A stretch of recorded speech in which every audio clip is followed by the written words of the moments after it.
Hello friends, कैसे हैं आप लोग। मैं फिर से आ गया हूं आपके बीच एक और नए टॉपिक के साथ। तो हम लोग पिछले टर्न पे या पिछले वीडियो में हम लोग अल्टरनेटिव करंट में पढ़ रहे थे कि अल्टरनेटिव करंट होती क्या है, कैसे करंट ग्रो करती है, अगर आरसी सर्किट है या एलआर सर्किट है, आरसी सर्किट है, कैसे ग्रो करती है, कैसे डीके करती है, ये हम लोगों ने अच्छे से पढ़ा था। आज हम लोग उसी सिलसिले में और एक स्टेप आगे बढ़ते हैं। आज हम लोग दो टॉपिक पढ़ने वाले हैं, बहुत इंपॉर्टेंट है और बहुत ज़्यादा इजी हैं, इसलिए वीडियो को पूरा देखिएगा, ठीक है। और जिन्होंने भैया अभी तक लाइक और सब्सक्राइब नहीं किया है, जल्दी से जल्दी लाइक और सब्सक्राइब कर दीजिए, शेयर भी कर दीजिए, जिससे और लोग उससे जुड़ सके, ठीक है। तो चलते हैं आज का सीधे अपने वीडियो पर। तो आज का जो हम लोगों का टॉपिक रहेगा वो है आपका मीन वैल्यू और average value of alternating current. बहुत छोटा डेरिवेशन, इंपॉर्टेंट डेरिवेशन, ठीक है। मीन वैल्यू और average value of alternating current. देखो, जैसे हमको पता है कि अल्टरनेटिंग करंट में दो साइकिल होती हैं, एक पॉजिटिव साइकिल कहलाती है, एक आपकी नेगेटिव साइकिल कहलाती है, ठीक है। ये इक्वल होती हैं लेकिन अपोजिट, भाई पॉजिटिव होगी नेगेटिव हो गई, ऐसा नहीं कि पॉजिटिव ज्यादा होती है नेगेटिव कम होती है, बराबर होती हैं। जीरो से स्टार्ट होती हैं, एक टी टाइम में कंप्लीट हो जाती हैं, तो आधा समय लगता है इनको पॉजिटिव हाफ साइकिल को कंप्लीट होने में और आधा समय लगता है नेगेटिव हाफ साइकिल को कंप्लीट होने में, ठीक है। तो हम जब मीन या एवरेज वैल्यू निकालेंगे तो भैया सिर्फ और सिर्फ हम हाफ साइकिल के लिए निकालते हैं, चाहे पॉजिटिव ले लीजिए चाहे नेगेटिव ले लीजिए, दोनों में जो वैल्यू आती है वो बराबर आती है, ठीक है। तो जितनी इसकी होगी उतनी उसके पास साइन का फर्क रहता है, तो इसलिए अगर हम एवरेज वैल्यू फुल साइकिल के लिए निकालेंगे तो जीरो हो जाती है। तो एक क्वेश्चन आ जाता है कि average value of alternative current for full cycle, answer क्या होगा? जीरो होगा, ठीक है। ये ध्यान रखेंगे। हम लोग हमें क्या करना है, हमको आधी साइकिल के लिए निकालना है, मतलब हमको पॉजिटिव साइकिल, हम पॉजिटिव साइकिल लेके चलेंगे और ये पॉजिटिव साइकिल का जो टाइम है वो 0 से t/2 है, ठीक है। अगर नेगेटिव लेके चलते तो t/2 से t लेके चलते, क्लियर। अब सबसे पहले हम समझ लेते हैं मीन वैल्यू या एवरेज वैल्यू होती क्या है। इसकी कोई एग्जैक्ट डेफिनेशन नहीं है लेकिन मैं कोशिश करूंगा समझाने की। जैसे मान लेते हैं ये कोई एक सर्किट है, ये कोई सर्किट है हमारे पास, मेरे पास दो करंट है, एक एसी है एक आपका डीसी है, ठीक है। दोनों के लिए जो टाइम पीरियड है 0 से t/2, दोनों के लिए सर्किट सेम है, दोनों के लिए टाइम सेम है, ठीक है। मैंने क्या किया, एसी को इतने टाइम के लिए इस सर्किट में फ्लो कर दिया, तो मैंने ये अंदाजा लगाया कि हाँ इतने समय में क्यू चार्ज इसमें फ्लो हो गया होगा एसी के द्वारा, ठीक है। अब इतना ही चार्ज फ्लो होना है किसके द्वारा? डीसी के द्वारा। इतना ही चार्ज डीसी के द्वारा इसमें फ्लो कराना है, टाइम इतना ही रहेगा, सर्किट सेम है, तो डीसी की कितनी वैल्यू हमको चाहिए? The value of steady current, इसको हम लोग स्टेडी करंट भी बोलते हो, ठीक है। यहां लिखे दे रहे हैं स्टेडी करंट, ठीक है। तो वो कितनी स्टेडी करंट की वैल्यू है वो क्या कहलाती है? मीन वैल्यू या एवरेज वैल्यू ऑफ एसी, ठीक है। अब हम लोग आते हैं अपने डेरिवेशन पर,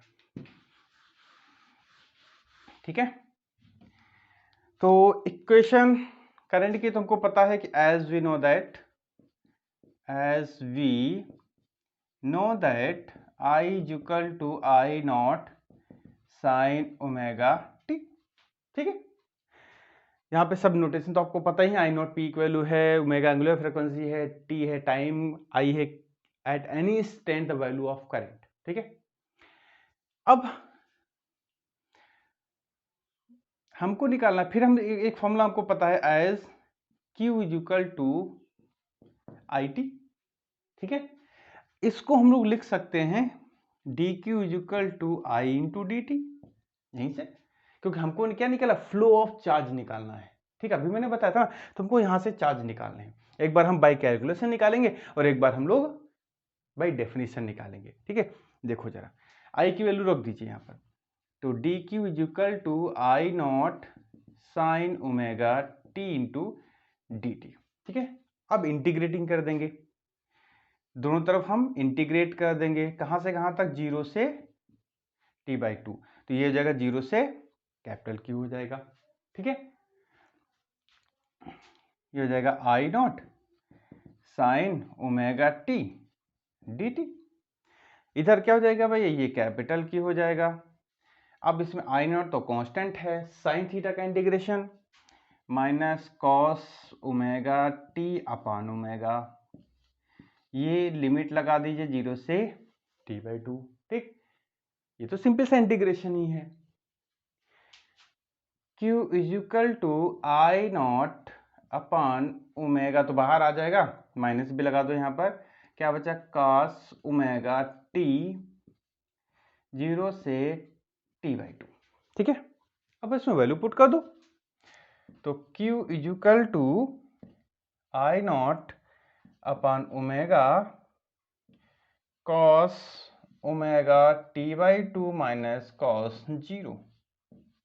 देखो, ठीक, बस इसको सॉल्व करना, देखो कितने आसानी से सॉल्व करते हैं। अंदर मल्टीप्लाई करो, I naught upon omega cos omega T by 2 minus minus plus का 0 की value 1 I naught upon omega. ठीक है, ओमेगा इज इक्वल टू होता है भैया 2 पाई बाई टी, बहुत बार पढ़ चुके हैं, वैल्यू पुट कर दो, I naught upon omega cos 2 pi by t into T by 2 plus I naught, ये हो जाएगा 2 पाई, ये हो गया टी। ठीक है, देखो जरा, ये कट गया, ये कट गया, कॉस पाई क्या गया भैया, ये आपका कॉस पाई। ठीक है, कॉस पाई की वैल्यू क्या होती है, -1 होती है, तो ये क्या हो जाएगा आपका minus I naught upon omega plus I not, इसको भी ओमेगा ही रखे क्योंकि यहां पर भी ओमेगा है, यहां पे इसको ओमेगा ही रख दीजिए, आई नॉट।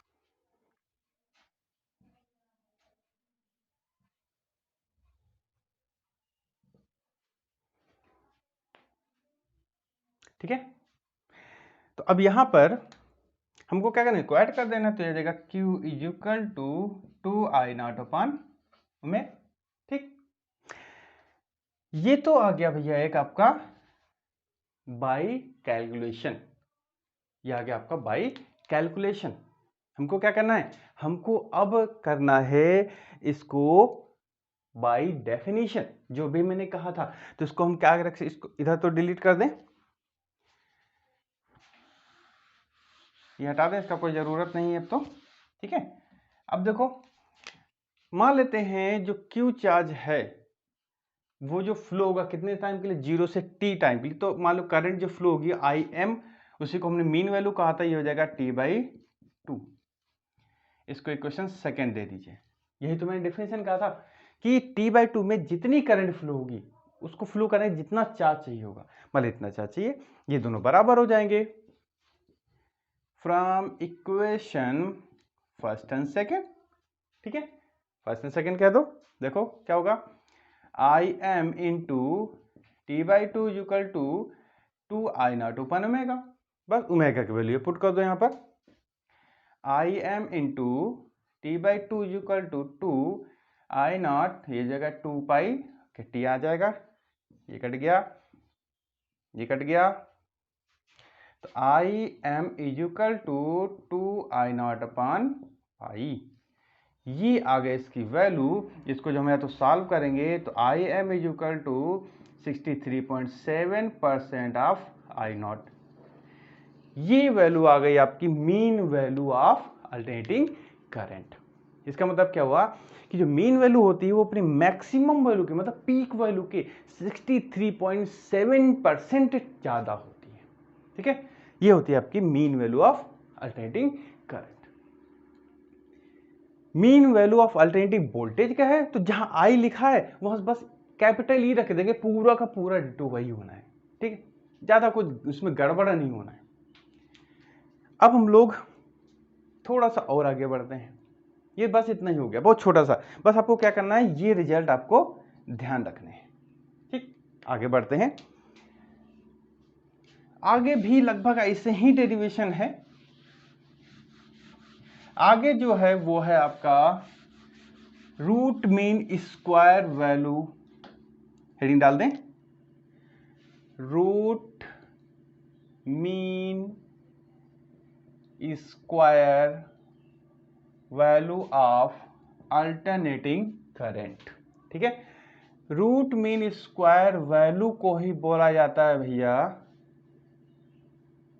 इफेक्टिव वैल्यू भी बोला जाता है, या वर्चुअल वैल्यू भी बोला जाता है। ये तीन नाम से इसको जाना जाता है, ध्यान रखेंगे, ठीक है। कोई भी नाम आपके सामने आ सकता है।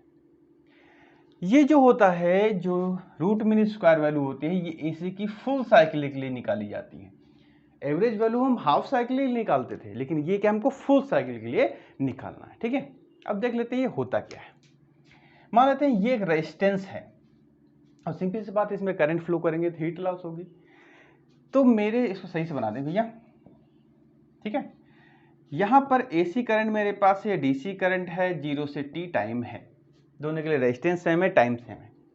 मैंने क्या किया, मैंने इस एसी को इतने टाइम के लिए इसमें फ्लो कराया। तो मान लेते हैं जब फ्लो होगा तो हीट लॉस होगी H, ठीक है। इतनी हीट लॉस चाहिए हमको इतने टाइम में इस रेजिस्टेंस से, तो डीसी की कितनी वैल्यू हमको चाहिए होगी, ये कहलाती है root mean square value of alternating current, ठीक। देखो ये बहुत आसान है डेरिवेशन, इसको हटा दे रहे हैं। as we know that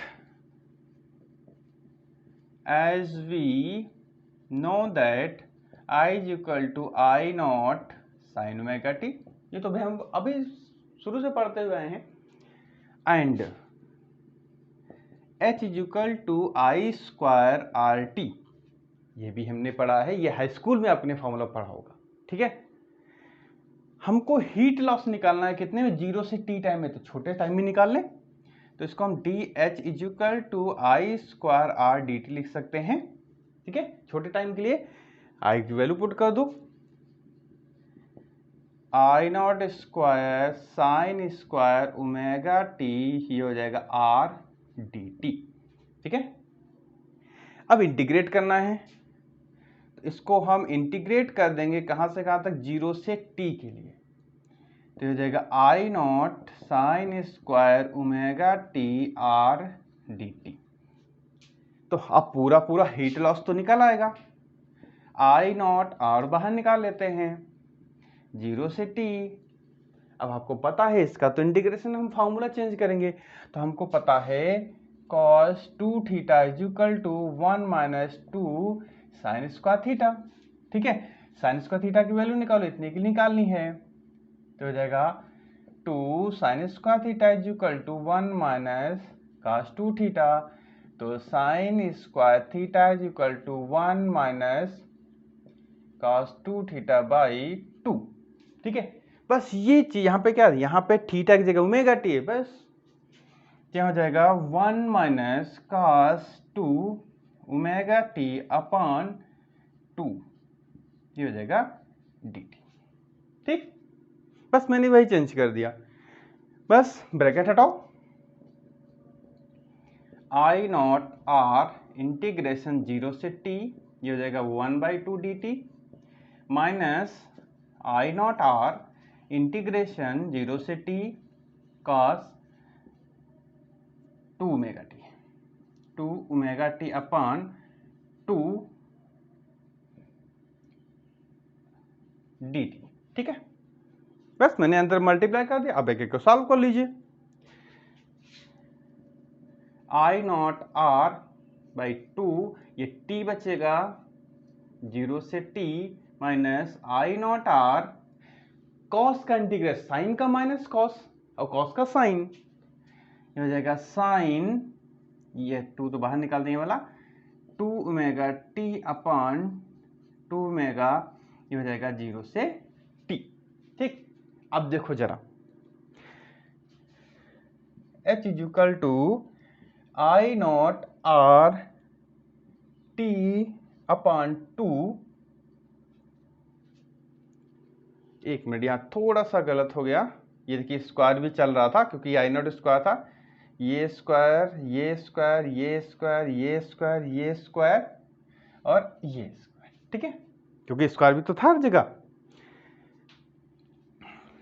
minus I naught square R upon 2, और 2 ओमेगा तो बाहर भी निकाले, उससे कोई दिक्कत नहीं है, ये हो जाएगा sine 2 omega capital T minus sine 0। ठीक है, अब देखो जरा, साइन 0 की वैल्यू तो वैसे भी 0 होती है। ठीक है, इसको थोड़ा सॉल्व कर लेते हैं। देखो जरा, 2 ओमेगा कैपिटल टी, तो इसको हम लिखते हैं 2 इंटू 2 पाई बाई टी। ठीक है, एक मिनट, ओमेगा का टी लिखे ना यहाँ पे, ये कट गया। साइन पाई की 0 होती है, साइन 2 पाई की 0 होती है, साइन 4 पाई की 0 होती है, यानी कि ये हो जाएगा आपका, ये हो जाएगा 4 पाई, तो इसकी वैल्यू पे क्या हो जाएगी 0। मतलब ये जो टर्म लिखा है पूरा क्या है, 0 लिखा है। तो अगर आप थोड़ा सा ध्यान दो तो हमको ये करने की जरूरत ही नहीं है, हम यहीं पे इसको डायरेक्ट 0 लिख सकते हैं, हमारे स्टेप बच जाएंगे। ठीक, तो हमारा जो फाइनल आंसर आया कैलकुलेशन से, h is equal to I naught square R T upon 2, ये हो गया क्वेश्चन फर्स्ट। ठीक है, इसको हटा देते, इसकी कोई जरूरत नहीं है। बट बाय डेफिनेशन, डेफिनेशन भी तो यही कहता है कि h is equal to I effective RMS लिख दो, जो भी आप कहना है, R ये T, कि 0 से T टाइम में जो करंट फ्लो होगी, उससे जो हीट लॉस होगी वो इतनी, तो ये डायरेक्ट फॉर्मूले से, ये हमने कैलकुलेशन से निकाला। दोनों के इक्वेट कर दो, from equation first and second, ये हो जाएगा IRMS RT is equal to I naught square RT upon 2, RT cancel out, IRMS is equal to I naught upon √2। इसको हम ऐसे भी लिख सकते हो, IRMS is equal to 70.7% of I not.